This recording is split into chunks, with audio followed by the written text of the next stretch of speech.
Back home now, and the Immigration Minister has been forced to make a rare and embarrassing admission that he got it wrong when it came to details of last week's asylum seeker riots on Manus Island.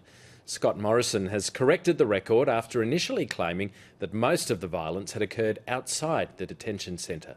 The opposition's accused the minister of losing his grip, and the Greens have demanded he be sacked. Here's political reporter Nada Gilmore.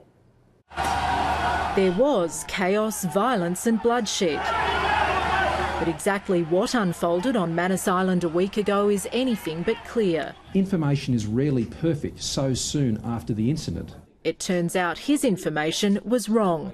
In the hours after 23-year-old Reza Barati died and more than 70 were injured, Scott Morrison insisted most of the violence happened outside the Australian-run detention centre. I said that took place outside the centre. We don't know what occurred outside the centre where that event took place. If people choose to remove themselves from that centre, then they're obviously putting themselves at a place of much greater risk. At 9 o'clock last night, he released a statement with new information, revealing most of the rioting had in fact occurred inside the centre. As time goes on, the picture becomes clearer. This is a man who has no idea what's going on at Manus Island. This is a man who has no idea of what the facts are. The Prime Minister must sack Scott Morrison.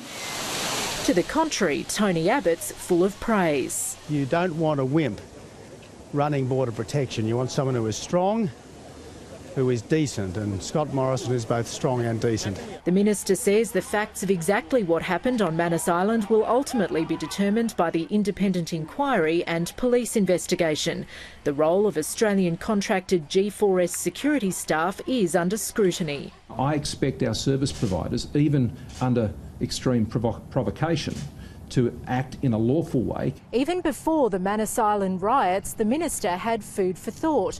A report completed and handed to the government last year and publicly released last night recommended urgent risk assessments at all of Australia's offshore detention centres. That was in response to last year's riots on Nauru, which found security, staffing and the structure of the centre were all inadequate.